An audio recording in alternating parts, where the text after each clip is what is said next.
Americans will pay a dealer $600 to clean an EGR valve, spray $25 of aerosol into a throttle body, watch the rough idle come back 6 months later, and pay the dealer again.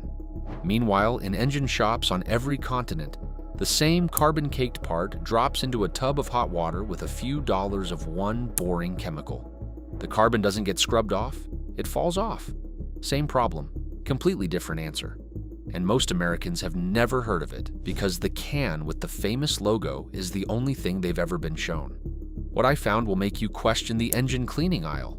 While one industry was selling you cans with race car logos, and another was selling you shop time, one boring commodity chemical quietly became the default for cleaning carbon worldwide.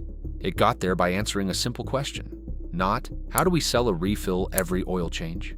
The real question, what does an engine builder actually need from a carboned-up valve? So I'm ranking the 4 ways people fight carbon by whether the carbon actually comes off. Number 4 will surprise no one. Number 1 is on a shelf 5 minutes from your house. Let's start with the worst. Mechanical cleaning sits at number 4.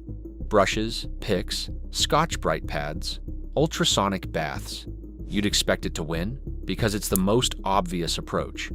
Carbon is on the part, so you scrape it off. But there are 3 problems. First, it can't reach the carbon that matters. The worst clogs hide in EGR passages and blind ports, places a brush cannot go. Second, it damages soft metal. A pick gouges aluminum, a pad rounds off sealing edges, and the next gasket doesn't seal. Third, the only version that reaches blind passages is an ultrasonic tank. That's hundreds of dollars of equipment most people will never own. And here's the proof. Watch any mechanic clean an EGR valve with a brush. The outside looks new. Put it on a flow bench and the internal passages are still half blocked because the outer soot wiped off and the baked-in deposit never moved. That's the realization that should stop you. Carbon isn't dirt, it's glue. Underneath the surface stuff is a varnish cooked onto the metal for tens of thousands of miles. Mechanical cleaning leaves the real clog in place. Hold on to that hidden clog problem. It's the whole reason number 1 exists. So if scrubbing only cleans what you can see, surely the high-tech chemical method wins, right? Solvent sprays sit at number 3. Carb cleaner, throttle body cleaner, intake cleaner, heavy solvent in an aerosol can. Spray it on, watch the brown stuff drip off, done in 2 minutes. But for real clogs, they fall apart. They flash off in seconds, so the solvent never has time to work on baked-in deposits. They're built for soft varnish, not the hard carbon in an EGR valve or behind a direct injection intake valve, and they only reach what the straw can spray. Here's the twist nobody mentions. The brown drip on the rag is the part that was already going to come off. Empty a whole can into a clogged valve, see plenty of drip, and nothing about the actual clog has changed. So the realization that connects this whole video, brushes and sprays look like opposites, but they fail in the exact same place. They clean what was already loose and leave the real clog sitting there. So if a spray can't reach the deep stuff, surely the prestige method, the one the dealer charges for, finally wins, right? Now I have to be fair, because this is the one the dealers built their reputation on. Walnut blasting. Pull the intake off. Shoot crushed walnut shells at the valves until the carbon is gone. It works. The shells are hard enough to remove carbon, but soft enough not to gouge the valve seats, and they reach the back of intake valves, nothing else can. But almost none of you will ever do it. Walnut blasting needs a blast gun, a vacuum, a real compressor, and the intake off the engine. That's why the dealer charges $400 to $600. For most cars, it's not a real option, and the realization that reframes the dealer invoice. Walnut blasting isn't a smarter answer. It's the most expensive way to brute force around the problem. You're still throwing something hard at the carbon, just nuts instead of brushes, with a 4-hour labor charge. Quick one, if this is changing how you look at the dealer's carbon clean menu, take a second to subscribe. It helps the channel. That's why it sits at number 2. Scrubbing leaves the real clog. Spraying can't reach it. Walnut blasting costs more than the part is worth, which leaves the question, what actually works? And this is where the branded engine cleaner industry quietly disappears from the conversation. The racing logo cans labeled intake cleaner and EGR cleaner sold at a premium in packaging built to look like motorsport science. Here's the uncomfortable part. Flip them over and read the active ingredients. Common solvents in a pretty can.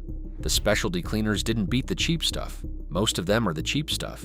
In a smaller can, with a bigger price and a logo. So who is number one?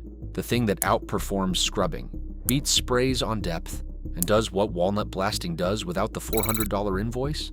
Hot lye. Sodium hydroxide, dissolved in hot water.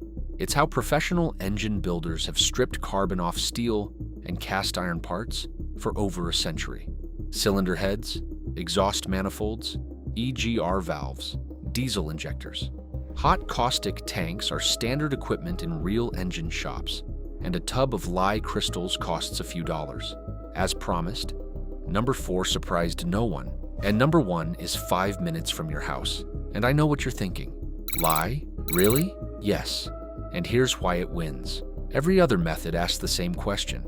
How do we get the carbon off? Brushes scraped it. Sprays tried to dissolve it. Walnut blasting blew it off. Hot lye asked a different question.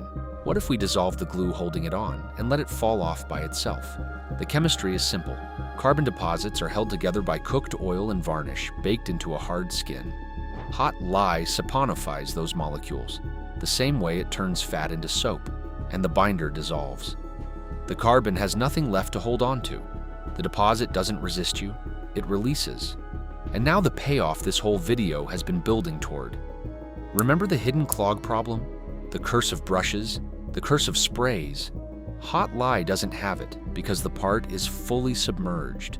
The chemistry touches every internal surface at once. The single weakness that defined every other method simply isn't in this one, and it scales.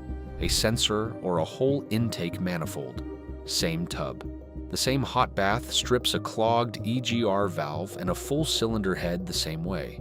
Every other method on this list is a fight against deposits it can't reach.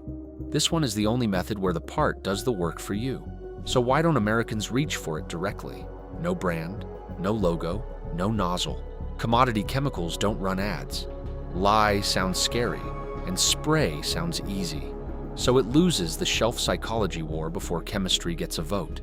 Hot lye was never hidden from you. It was just never sold to you.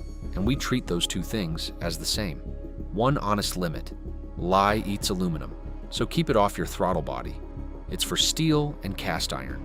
EGR valves, exhaust manifolds, heads, diesel intake parts, gloves, eye protection, ventilation. The engine building world figured this out over a century ago. The confusion was sold to us. So here's my question. Would you actually soak your next EGR valve in a few dollars of lye?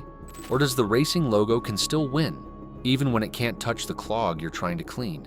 Be brutally honest in the comments. And if you want me to run all 4 methods side by side on a carboned up part, say so, and I'll build that next.